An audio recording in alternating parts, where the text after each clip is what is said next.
Joe, I don't know. Are you ready to kick things off? I'm totally Uh-oh. kidding. I'm joking. I'm totally kidding. I I'm was going to joking. say, I'm what are you joking. doing, Joe? Joe, what are you doing? You My just heart sank, you were Joe. You there a can't do that second. to us. You're killing me. You're killing me. Did How you we see the roll here, you panic in our guys. faces? That's what I'm here for. That's a quick little shot. We're good to go. Of course, You're I'm ready to roll. hilarious. I'm excited to be here. I appreciate the opportunity, and hopefully, I can get maybe two or three things that people can do and help them out. And that's about it. That's all I got. I got like two or I three was things. I just keep repeating them over and over again. My hope is that people listen at some point. I was gonna say really kind things about Joe, but I'm gonna scrap all of that Yeah. and just dog on him for the next 5 minutes. No, this Joe is amazing. Have had him on the podcast, seen him in person, seen him Yeah. speak. He's phenomenal. He's got two great books, bestsellers, Hacking Leadership and Lead from Where You Are. We're going to touch on some of those components today, Joe. Also, National Superintendent of the Year. You've got TED Talk, you're a keynote speaker, traveling all over the world, impacting educators, leaders, and we're just so fortunate to have you. So really, really Yeah. appreciate that. No, I appreciate the opportunity, and thank you for the kind words. It's been fun to do. I'm happy people, like the message, and hopefully we can keep it going as long as we can. Yeah. So let's talk about something that you're super passionate about, Joe. You Mhm. talk about three keys to stronger relationships as essential building blocks for trust and culture in a school. So can you just walk us through those three keys and then also kind of the direct impact those keys have not only on staff morale, but also with student behavior? But I think the thing about if we're going to talk about student behavior and how to help student behavior, I think it starts with the adult behavior. And Jimmy's going to talk to you about the same thing tomorrow because I think we both kind of come from the same bend in terms of if we can help the adults in the space. I mean, it's really hard to take care of kids when we're not taking care of the adults taking care of the kids. That's what it comes down to. So if I'm in charge of taking care of the adults taking care of the kids, then we got to make sure that we give these people that are working, these people that are working their tails off on a daily basis, at least some momentum moving forward on a regular basis. And I think what ends up happening a lot is like I can ask like if we can talk about why we do what we do. And if I asked everybody in this summit, if I asked everybody that I speak to, if I asked 95% of the people that I connect with on a regular basis when I'm out, if I ask them why they do what they do, almost everybody's going to be able to tell me why they do what they do. The problem is we don't see it on a regular basis, and then all of a sudden we put ourselves in a really difficult position because we live and work in an industry where you don't get the immediate gratification for the work that you do, right? Think about it. How often do you have a kid come back to you 5, 10, 15 years after you had them in class and they stop you and they're like, you know what? And they stop, like they do that thing where they stop you, where they stop and then they look at you and then they try to walk away, but they can't, and they come back and they're like, you know what? Yeah, like you were a great teacher. And what you want to say is, man, you could have said something. Like you were literally here all the time. Like you could have said something, but they don't. And then we're left to wonder. And so when we can start controlling what we do with the adults and finding some joy within the context of what we do, we give everybody a better chance. And that's all this is to try to give us the best chance. I certainly don't have all the answers and I'm not going to pretend to. But can we give each other a better chance when it comes down to this work? So how do you actually do it? Right? Because if we're not taking care of the adults, taking care of the kids, it puts us in a difficult situation. But it can't be something that you throw on a wall, can't be something that you put on a t-shirt, can't be something that you just respond to with an automatic email. It's got to be something that we live on a daily basis. And of all the things that we've done in Fall Creek, without hesitation, the thing that had the biggest impact on our group to the point that we retained 89% of the people that we hired from 2010 to 2023, the biggest impact that we had was what are you doing to recognize the great work of your colleagues, acknowledge the great work of your colleagues, and then extend the great work of your colleagues? And of your colleagues is important, again, because it's hard to take care of kids when we're not taking care of the adults, taking care of the kids. And I think one of the things that's really important for us is doing that. So here's what happens. A lot of times, if I'm walking down a second grade hallway and I see a second grade teacher doing great things, I walk into that second grade teacher's room, tell a second grade teacher she's doing great things, right? Recognize, acknowledge. And so many people do that. And that happens a lot in our school. The problem is people don't get to the third thing. Because when you extend the conversation to the eighth grade science teacher who has no business of being in second grade, and you tell the eighth grade science teacher about the great things happening in second grade, what inevitably happens is the eighth grade science teacher walks to the second grade classroom to tell the second grade teacher she's doing great things. And the reason that he does it is because at some point somebody did it for him and it felt good. And we just want to live and work in a place that feels good. I'm not even talking about great. I'm talking about good. Get yourself to good every day. Give yourself a shot at great. It's hard to have a great day when you spill coffee on your way to work, right? But I also don't think there's a lot of people that wake up in the morning and say, man, I can't wait to be average today. Like, average is not a place that you aspire to be. It's a place that you end up. It's like going to Denny's. Like nobody actually goes to Denny's. They're not sponsoring this, right? Nobody actually goes there. You just end up there. This is what happens with average. So if we can live and work in a place where we get momentum for each other on a regular basis, then everybody walks in with a little bit more purpose. So the three things that we talked to our group about a lot was recognize great work, acknowledge great work, and extend great work. And if we can do that, if you live and work in a building where everybody's doing that and it's not dependent on the principal or the superintendent or the five team leaders or whatever, when everybody does it, it completely changes the outlook of everybody in that space. Well, that's huge, Joe, because you always talk about showing people their worth and then bringing that community together. That's Yeah. huge. We always hear that from you. And so you Yeah. have this best-selling book, right? Lead from where Yeah. you are. Don't know if you guys have heard of it or not, but it's awesome. And that's where you emphasize building those strong connections. So how does a Mhm. strong school culture rooted in that kind of connection that you always talk about influence the way students behave and how they engage in the classroom setting? I think the first thing, Charlie, is that if we get away from the idea that, well, we shouldn't get away. What we should is we need to lean into the idea that what we model is what we get. Like that's just what it is. So what I model with our adults in the space is what they're going to model with their students, which means that's what the students are going to model in their spot. And I was lucky enough to work in a district that was 835 kids, all under one roof, kindergarten kids, 12th grade kids, all under one roof, right? And it was really important there because we had high school kids that were struggling with some real things, right? And kindergarten kids were walking in here with these bright eyes, waiting, just waiting for everything to happen and loved everything about school. And so when we started understanding, or when they started understanding that everything that they did could be seen by a 4-year-old or a 5-year-old, and knowing that the impact that they have on those kids, I think it really changed the construct of what happened in the building because our kids at the high school level knew the impact that they have on the younger kids. So what we model is what we get. So, and if I'm expecting everybody to treat, their students with kindness, and I want our students to treat each other with kindness, and I'm not, and I walk around like I own the place, and I walk around like I'm just getting to the next thing, and I walk around like I'm not really engaging with people in conversations. I've lost every piece of momentum that I tried to start with. So it's really important just to understand that what we model is what we get, and if we keep that in our mind, that changes the construct of what we do. The other thing that we talk about a lot is that every interaction matters because every interaction could be the one that they talk about for the rest of their lives.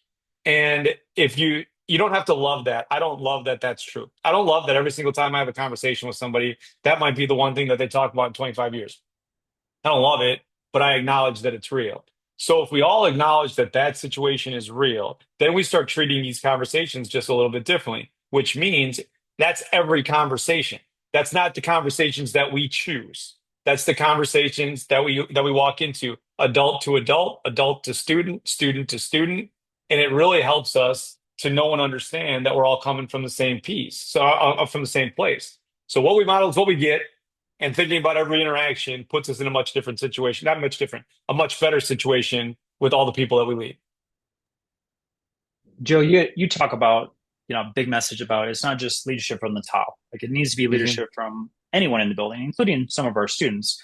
So when we're empowering our teachers or staff and potentially our students as leaders, how can that potentially help reduce behavior challenges in schools? Well, so I think it's really interesting that, we talk about how we're creating leaders of tomorrow, but then we don't let them lead until they're gone. Like, what are we doing? Like, they're going to screw up. Like, they're kids. They're going to screw up, but let them be part of the leadership in terms of what we do. There's a couple of things that I thought we did really well. There was a couple of things that we did really poorly. One of the things I did really poorly, honestly, was we had students on our school board as representatives, And I kept trying to figure out ways that we could get them involved, like, doing the student of the month or doing the team or the group or whatever. And then they would be in charge of all of that. And it never really materialized. And it turned into them just being at the table with not a lot of stuff going on. And there's things that I screwed up all the time in Fall Creek. And I screwed a ton of stuff up. But that's the one thing that I struggle with. One of the things I struggle with the most is I didn't give them the leadership in that moment. Now, we gave them leadership in other pieces. We had students on our interview teams for the high school principal, for the middle school principal, for the elementary principal.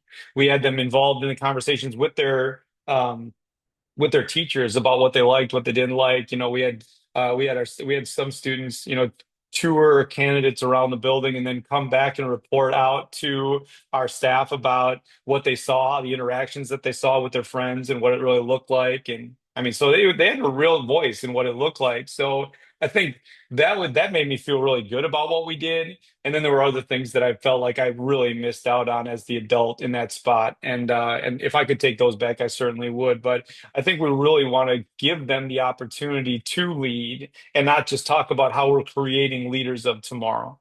Hmm.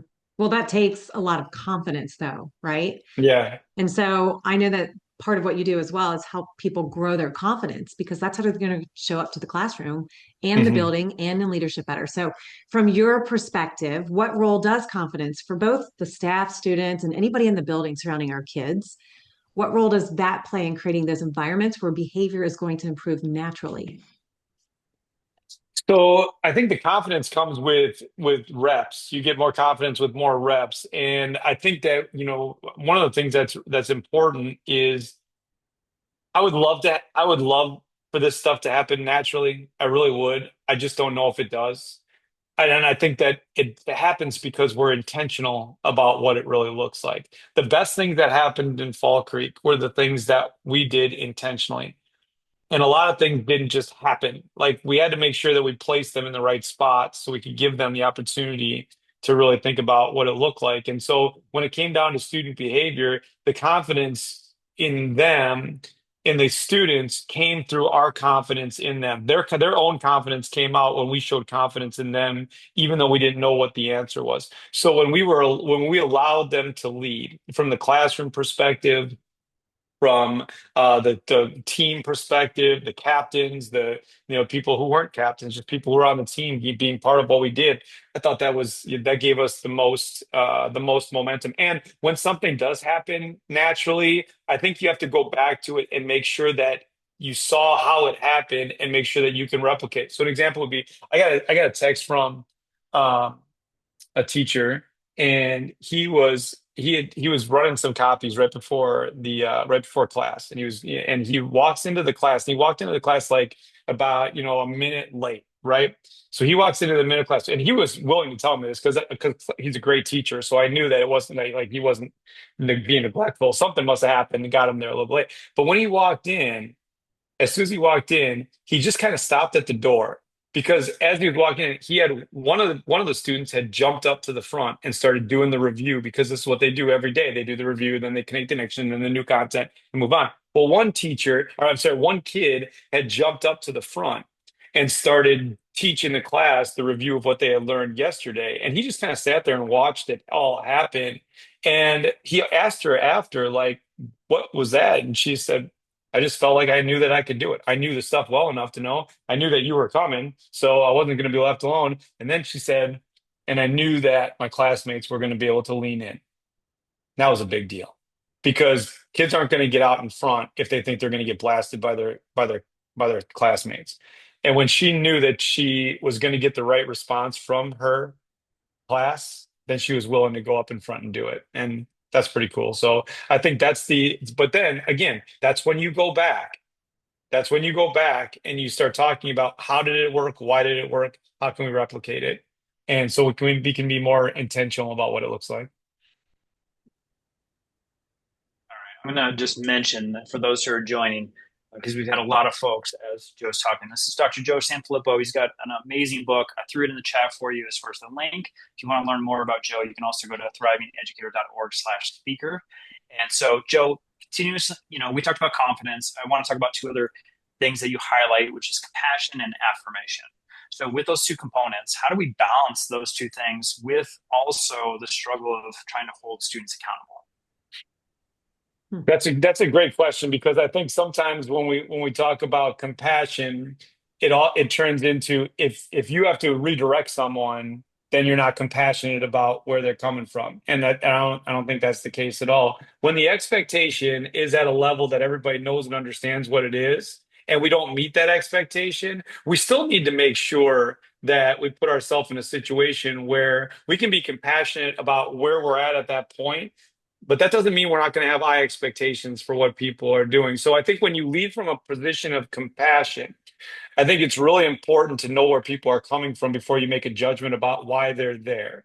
And so I think the first thing that we try to do when we were in these situations where people either weren't adhering to the standard or they were falling off a little bit or something was off, we always start by doing an assessment of them. Like, how are you doing? Is there something going on that I need to know about? Like, I'm not going to sit here and say that we need, our scores need to be higher if you're struggling just to get to work because of stuff going on at home.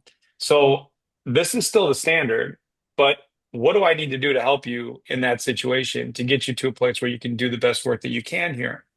And so I think that's been a big deal for us. The other thing is when we consistently recognize, acknowledge, extend, we know what people are doing and we know how they're doing it. And we know when people are struggling because we know people. So if you're, again, it goes back to every interaction.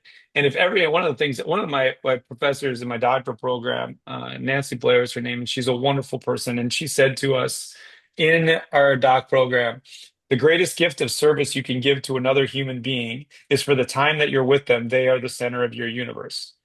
And I don't know if that quote was worth 70 grand, but it was pretty close. I mean, so it was a good quote. And I think that there's like, that's the one thing that I took away from that program, that when you are with somebody, if they believe that they're the center of your universe in that moment, two things happen. The first thing that happens is that interaction is different.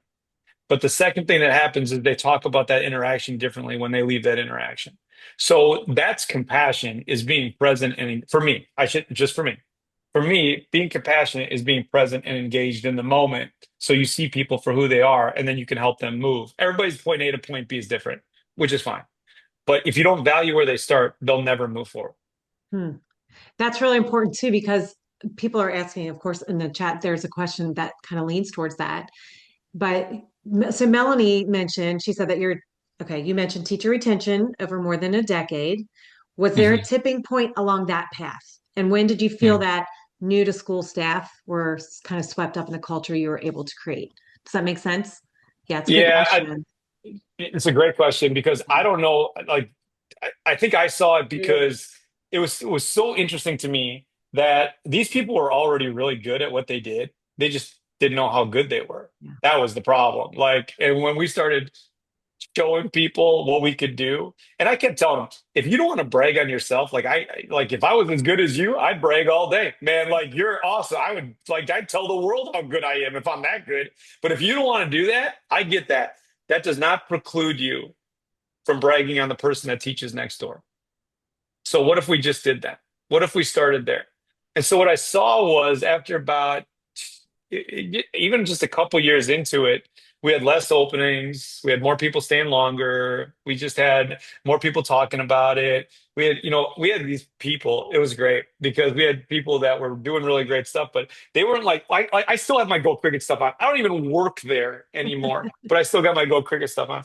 And they weren't wearing their stuff around. They were just like, they leaving it now. And then once they started getting some momentum and we started talking about how great things were going, they started wearing it everywhere. And it was awesome because everywhere they went, people knew who they were because they heard the stories about everything that was going on in that spot. So they'd go on vacation in South Dakota or California or Idaho or Florida, and people would recognize the shirt.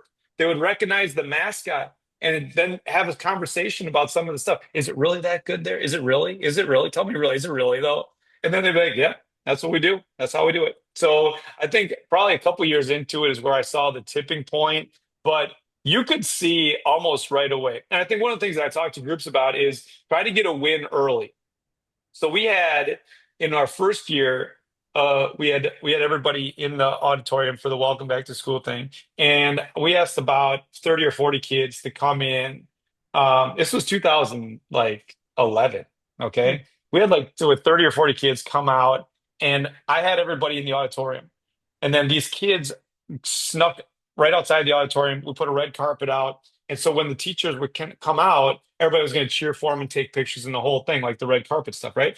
Which is great. But I called the news and I said, "Hey, I can't tell you what we're gonna do, but it's gonna be cool. Like you should be here. Like it's gonna be really cool. Like you're gonna love it. It's gonna be cool." And one group showed up, the other one didn't. One group showed up, and it ended up on the national page for that affiliate.